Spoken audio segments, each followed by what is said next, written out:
That's really good punch. I made some, well, I made kind of a concoction for myself. It's like collagen powder mixed with melon juice from, it's kind of Bulgarian soda, but it's like a punch, like a fruit punch, but non-alcoholic, of course. So, in today's video, I want to talk about something specific. Again, going over what if I would have done this or that, and how decisions in your life can have severe consequences. And if one door opens, it doesn't mean that no other one might close, or if one door closes, no other one might open. And we all have this tendency to believe that, as long as we have faith, as long as we believe, as long as we feel we're doing the right thing, it's all gonna work out. But there is no guarantee with nothing in life. And anybody that's watching this, I want people really to know that you don't have any type of guarantee with anything in life. You might believe you have, but that doesn't mean that that's true. It's a mental state of being. It's kind of your mind telling you and trying to convince you of something just to suit your nerves and your anxiety and your tensions inside of you. It's kind of a regulation method. It's kind of also in our DNA, basically. It's human nature. For me, I I regret, in a way, I still do regret moving and coming here.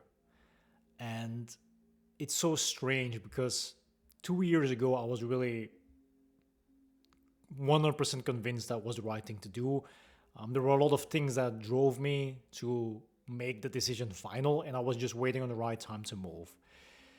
Finally, I'm here, but a lot of things happened during the meantime. For example, I was in a relationship of 2 months with someone I really loved and really meant the world to me, and I really wanted to, be there all the way. Partner, husband, live together, children. I wanted to start that arc. I wanted to start that chapter. I was really ready and willing, and specifically with that person, I wanted to do that. And the reason why it ended partially has to do with me moving and relocating, of course, the distance. I should have known that it would have had more severe impact than she bled off, at the beginning. The reality of things is different than living in your mind. Experiencing it mentally is different than experiencing it in life. And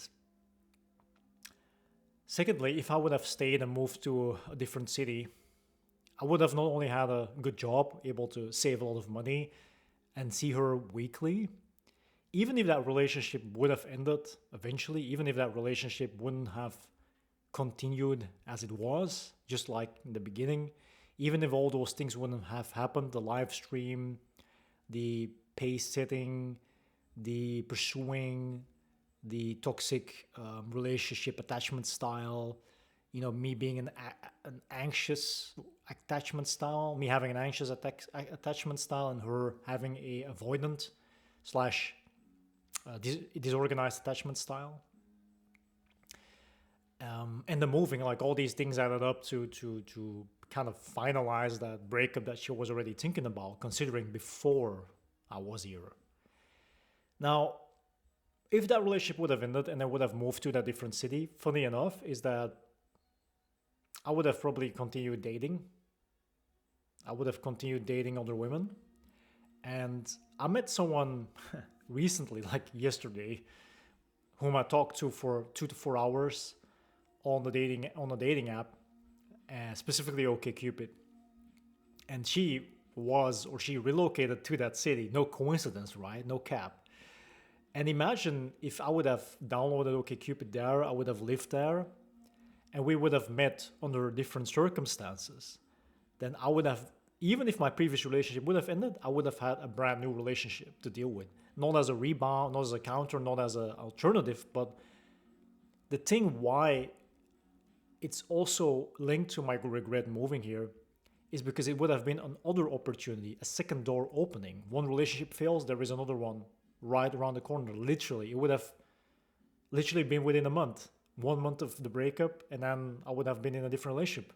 The positive thing about it is that the same personality type. So that would have been better for me. That would have been better because then I would have been with someone that didn't only understand me, but vibed and was as based as I am. And I saw potential in that. Again, the downside and the reason why the person didn't want to continue, getting to know each other and taking it to the next level as we were dating in person is the distance. So it's the second woman in line from my home country struggling with long distance relationships, even if it's temporarily, even if at any point in time I can just come back. It's like they imagine me being the other side of the world while I'm still in Europe, and they imagine like that just physically not being there, it makes it impossible to have any type of relationship, especially an intimate one. And she gave me like an ultimatum, like a final word, and told me like, hey, had a nice time connecting with you, with someone that's the same as me, and I hope we both find what we're looking for eventually. But kind of like she didn't want to argue, talk, or discuss. And I tried convincing like I did in the past, but then I realized while rereading the messages I sent at last, I was trying just to make my point clear. I was not trying to convince her, but making my point clear. I told her like, look, I don't know what's wrong with people. People seem to not understand me. It's not because I'm here now at the moment dealing with certain things to level up that means this is my permanent location and destination now and future wise. There is part, this is a chapter, this is an arc, this is a page, this is just something I gotta do. And some things you can only do in person than from a distance. But what I'm trying to get at is mainly that we could have been together. We could have been together as well. So these are two missed opportunities because of distance. And that stings, that really bruises the ego, because these are two women I could have been with. And it really bothers me because it's like ever since I arrived here, stuff has been happening. Problems with the water, problems with the roof, problems financially, problems with my job, problems with my health, problems with my mental health, problems with my relationship, problems with so many things out of my control. Everything just like a domino effect, everything just like a snowball effect. Continue, just ripping through everything, and I can just look at it. I can look at it unfold, and I'm powerless. All I can do is just look and accept and deal with it as it comes. And every time I feel like I'm sinking lower, either something gets added to it, or something worse waits and lurks around the corner. And ever since I arrived here, maybe not the first day, maybe not the first week, but once I really start settling in or trying to rearrange my life, trying to, give everything a place and start living that new routine as I planned, I start losing everything. My mind, my health, the love of my life, money, savings, job, and that's just the last thing you want to experience. So I could have been with two women in two different relationships. I had in total 3 opportunities, all starting May, June, July, August. So May, and then July, and then August. So in this time period of me being in my transition mode and my immigration phase I kicked in, there were like 2 things I should have done. First thing is I should have not given in to that opportunity that was offered by my colleague to get here, and I should have just said like, no, I don't care anymore. Secondly, I should have started investing and looking for a place in that different city I want to relocate it to. I wanted to relocate to, and start focusing on that job, on that place, on a new life there. And then physically being there, whether it was with my ex or with this new woman I got to know since yesterday that broke off all contact and ghosted me just because of the distance. I would have been able to work on those relationships. I would have had that opportunity. And, now I don't. I lost that opportunity, and it's never going to come back. And that pains me, man. That really hurts. It really stings, because all I had to change is go back in time and not immigrate, not move, not relocate. I shouldn't have lived with that past mindset of 2 years ago, I should have abandoned it, accepted that new job, equally have been able to save money. I could still have done whatever I wanted in the future, but at least either I would have still been with my ex or I would have been in a new relationship. Guaranteed, because of the location. Because it always seems to be the same problem. I'm not there physically, so they cannot and they do not want to build a relationship with me. Because the physical part is what they need and crave, and if they're not getting it, then they will not do it. It's an ultimatum. There is no yes or it's just a yes or no answer. And yeah, that's on me. I lost those opportunities. The first one was just because the person chose career over love and dating. The second one was because, like I said, the live stream, breach of trust. Secondly, the pace, me pursuing, not letting them determine the pace and lead. And third, relocating and taking it too lightly, not seeing the seriousness and actually me gambling with the relationship as well, putting it on the line for this. And then the question is, was it worth it? No, it was not worth it. It wasn't worth the house, it wasn't worth the money, it wasn't worth the traveling, it wasn't worth anything. It wasn't worth any of those things, to be very honest. And that's why I said, like, if I could go back in time, I would have done it differently. I wouldn't have done it. If I would have known all of this, I could have avoided the financial issues, the financial problems. I could have avoided spending all my savings on relocating. I could have avoided losing my job. That would have still lasted until October.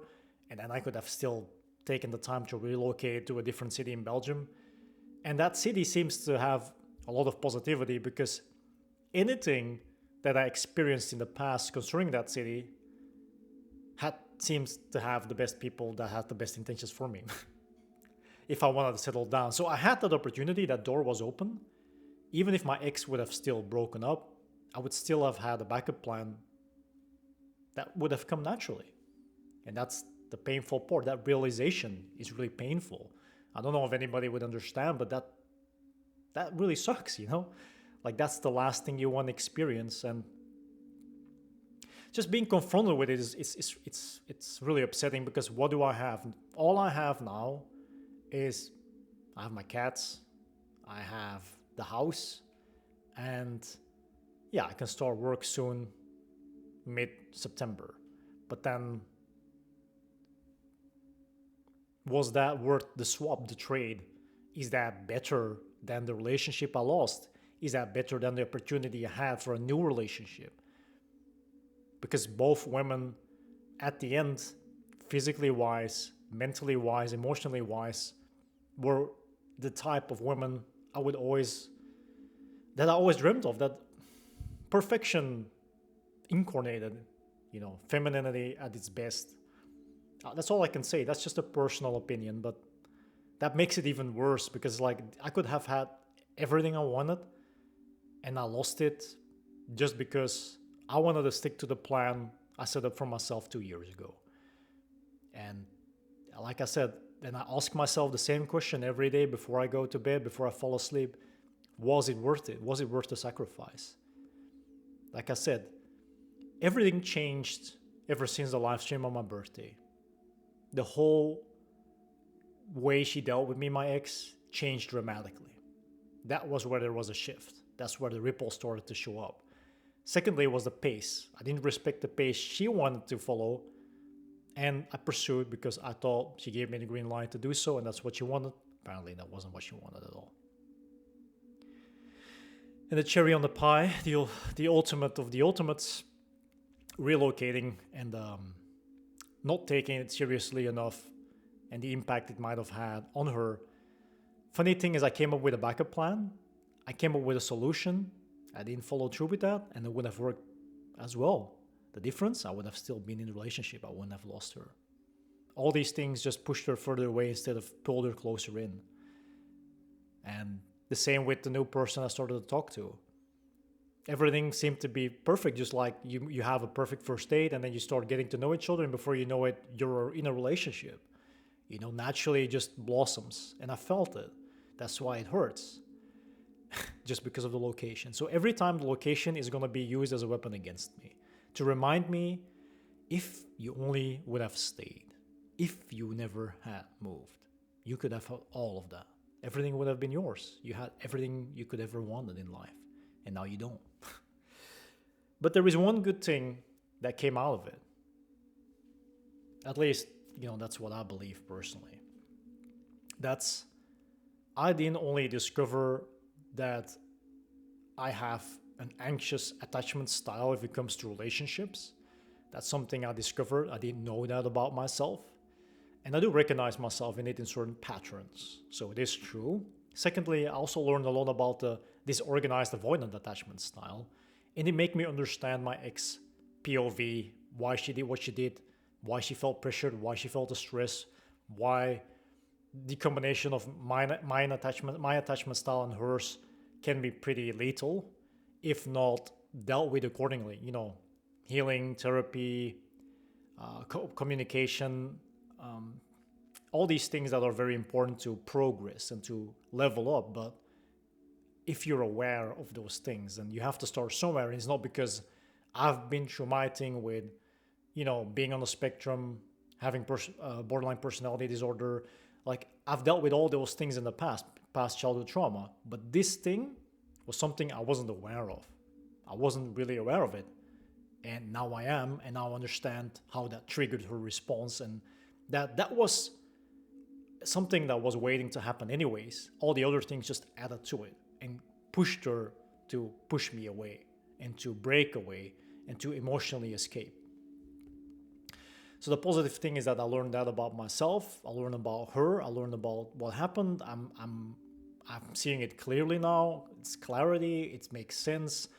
I'm not blaming her anymore. All I can say is that my love for her, or at least whatever that was left, did convert to bitterness and resentment. But that's more in the sense of, ego and how I felt that she treated me, and that I didn't feel like that was the way she should do it. And that's kind of like, look, even if she would ever reach out or come back, even if she wants to start from zero again, there is always going to be something in my mind that's like, hey, I might do something, I might say something, I might behave in a certain way that she doesn't like, or that's going to trigger again that type of attachment style, or or that response, that trauma trigger, and it's always going to redirect itself again in the direction of what she did before.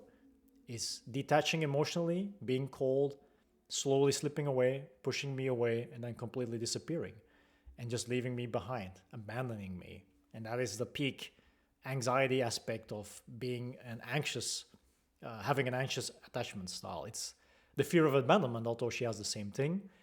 And my ex, out of exes, this is the ex before my ex, she had the same thing. She has also had the anxious attachment style as me. So that was even worse, to be very clear. It's not like you share the same thing that it makes life better or relationship more doable. And yeah, what I've been saying is just that there are patterns with certain women coming from my home country that have issues with anything, whether it's temporary, permanent, or something fixed through the relationship that has to do with distance, physical distance. That they fear it, that it's an anxiety that kicks in, and that it forces them to run away and close a chapter instead of opening themselves up and trying and giving it a chance. And even if they get convinced, it still backfires. So there is no point in convincing anybody that operates on that level, because they also need to be with someone. They fear to be alone, they fear to be abandoned. And I sense that she also had an anxious attachment style, and that abandonment is one of the biggest fears. And especially if you've been in a relationship since your late teens till your late 20s, then you're going to be very picky if it comes to a partner, and you want to really make sure that person's going to be there with you 24/7 in the flesh. So yeah, I can say something positive came out of the negative experiences. I know myself a bit better in that way. Also, another thing that also can be considered positive in the sense of leveling up and advancing and ascending, is basically that I didn't I didn't deal with the breakup as I would have done in the past. So the way I dealt with it in the end was the opposite and the best thing I could have done in comparison with what I have done in the past, what I used to do in the past. So in the past, my late teens until my mid 20s, I used to pursue even more, push even more, try to convince, try to reel in, try to claim and conquer and catch them when they were slipping away, when they were pushing away, when they were fading in obscurity, when they were, ghosting me. Because that anxious thing would kick in, you know what I mean? Like that would get triggered, and then my response would be, it's just to grab and hold tight and never let go. Of course, that is the opposite what you should be doing with someone with avoiding attachment style, avoiding attachment style, an avoidant person, That's the last thing you should be doing. And this time, for the first time in my entire life, I did the opposite. I didn't break the silence. I didn't overload or break the silence and overload with emotionally charged messages. I didn't come off as clingy, needy, or desperate in the sense of their love, their affection, their presence, and the need to emotionally connect and express. So all the things like the pressure and the stress would have completely fallen off my extra shoulders. And so what I did basically is respect the silence, respect the space, and respect the boundaries. And this is the first time in my life that I did the opposite by choice, maybe not being fully aware, but by choice. And I can say I'm proud of myself I did, because it wasn't easy. I did feel the little slip to do so, but I didn't. And I'm grateful I didn't do so. And the good thing is that, you don't lose yourself, you don't lose self-respect, you don't lower your position.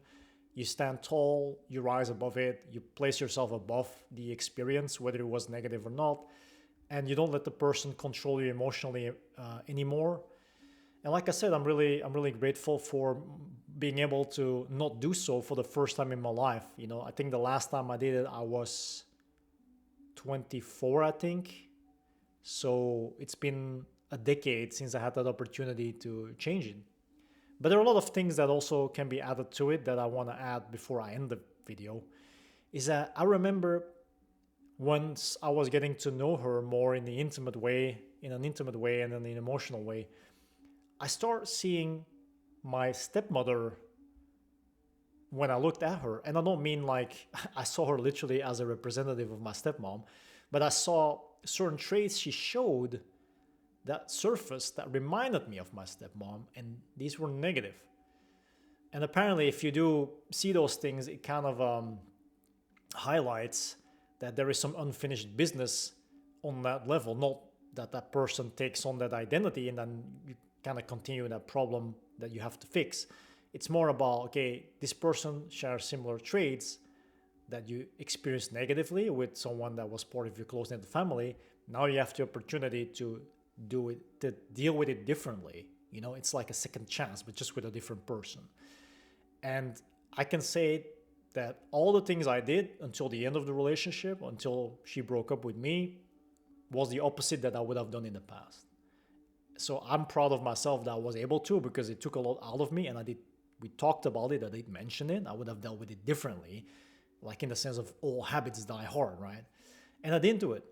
So I do believe in a way that I did ascend unaware of it and didn't do it on purpose. It just happened naturally.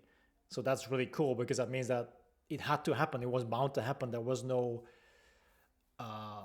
choice. Like in that sense, like, yeah, I could choose, but regardlessly, it was fate. It was bound to happen.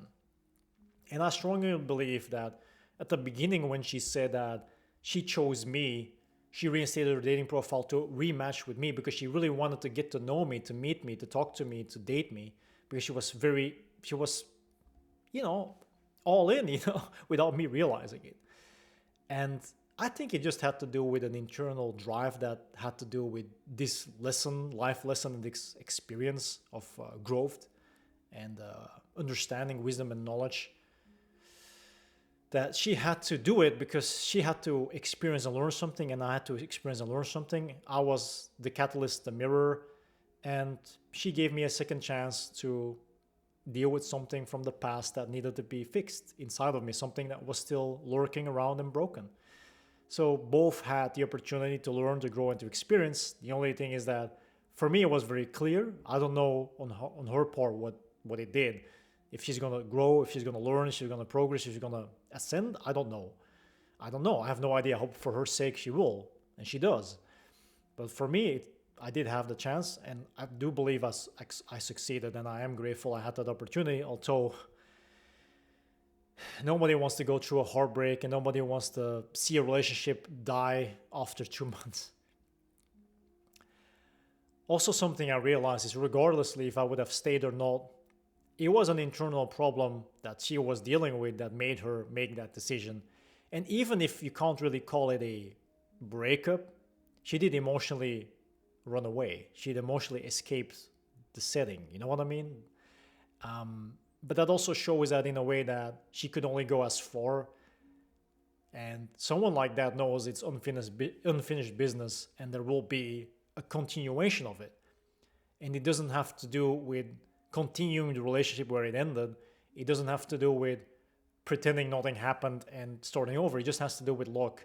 If you did the growing part, if you have grown, if you have learned, if you have healed, if you have advanced, then you can try again. You can give it a second try. You can, it's like a redo. It's like restart. You know what I mean? Only if both are willing, of course, because it's still a choice. But it becomes possible because you create an opportunity. So it's not a longing, a lingering, a desire. It's just something that can happen if you both create that opportunity and you're both in a position that is possible. So I hope anybody that's watching this can understand and relate what it is to lose everything and start from zero, what it is to think about what could I have done differently and what would have happened if I would have dealt with it differently, and eventually accepting the situation you're in, your fate, the outcome of the choices you made, and taking accountability and understanding that there is only going forward. You cannot go backwards. You have to go forward. So yeah, if you can relate, and if it's something that you've experienced yourself or something similar, some patterns you recognize, just let me know in the comment section. And I do appreciate your time. Don't forget that, you matter too. You have value, and the value you have to offer can benefit other people. And hopefully at some point in time, you might do the same as I did.